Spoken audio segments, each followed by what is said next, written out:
E and F are midpoint of equal sides AB and AC of triangle ABC so that BF is equal to C. तो इसमें E और F जो हैं वो mid point है. तो first आपको ये दे रखा है कि E and F are mid point. ठीक है. Equal sides AB and AC, यानी AB भी AC के बराबर है. ठीक है. तो आपको बताना है so that BF is equal to C. तो जैसा आप कॉन्ग्रुएंसी में करते हो, 3 चीज़ें ढूंढते हो, 2 चीज़ें हमने अभी हाईलाइट करी है, तीसरी चीज़ आपको देखनी है और इसको प्रूव करना है. ठीक है. फिर second point, P is a point equidistant from 2 lines L and M intersecting at point A so that line AP bisect the angle between them. अब इसका मतलब क्या है? अगर आप लास्ट लाइन समझोगे तो इसका मतलब भी आपको समझ में आ जाएगा. So that the line AP bisects the angle between them.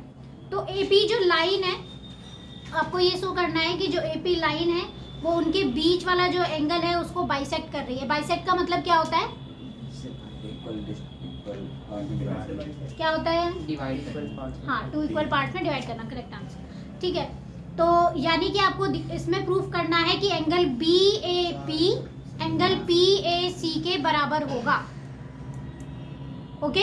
आपको ये प्रूफ करना है BAP is equal to angle PAC के बराबर होगा. तो अगेन आप कॉन्ग्रुएंट करोगे उसको और इक्वल करोगे. ठीक है. राधिका, इक्विडिस्टेंट का क्या मतलब होता है? इक्विडिस्टेंट का मतलब इक्वल डिस्टेंस. कौन सी? Equal distance. Good, equal distance. ठीक है. तो एक पॉइंट वो भी है उसमें जो आपको कॉन्ग्रुएंट प्रूफ करने में हेल्प करेगा. Next third question, ABCD is a quadrilateral in which PQRS are mid point of side AB BC CD DA. AC is a diagonal so that PQRS is a parallelogram. ये सबको आता है? Question number 3 आता है. क्या है? ABCD एक quadrilateral है, उसमें PQRS चारों के चारों क्या है? मिड पॉइंट है. Of sides AB BC CD and DA, यानी कि P जो है वो AB पे बना है, Q BC पे, R CD पे और S DA पे बना है. AC is a diagonal. AC उसमें एक डायगोनल है. तो आपको ये प्रूफ करना है कि PQRS क्या है? एक पैरेललोग्राम. पानी देना.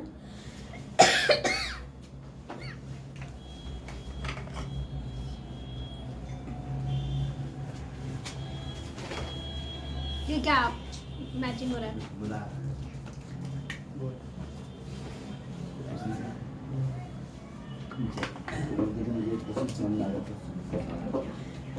ठीक है.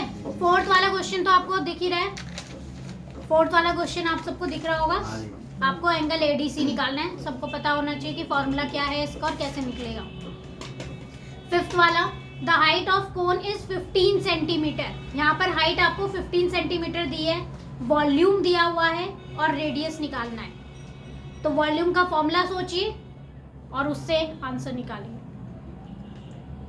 फिर नेक्स्ट क्वेश्चन है, find amount of water displaced by solid spherical ball of diameter 28 centimetre.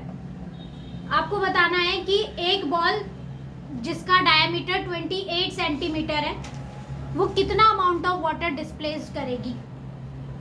ठीक है. अब सोचिए, अगर आपको अमाउंट ऑफ वाटर निकालना है तो आपको एरिया निकालना चाहिए या वॉल्यूम निकालना चाहिए. 7th question, rationalise. ठीक है. 1/√. ये सिंपल आपका क्वेश्चन है, जैसा क्वेश्चन वैसे ही आंसर निकालना है.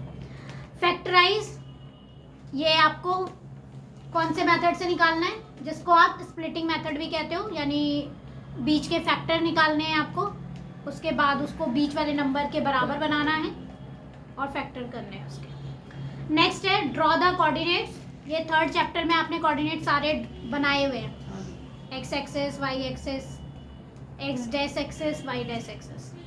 फिर लास्ट है in figure if A B parallel C D. तो अब आपको दिख रहा होगा ए बी पैरेलल है सी डी के और सी डी पैरेलल है ई एफ के. ठीक है. यहाँ पे एक्स है, यहाँ पे वाई और यहाँ पे जेड है. वाई इज टू जेड आपको क्या दिया हुआ है? 3:7 दिया हुआ है. आपको किसकी वैल्यू निकालनी है? एक्स की वैल्यू निकालनी है. ठीक है. किसी को कुछ और पूछना है क्वेश्चंस में? सबको सब समझ में आ गया? पूछो राधिका।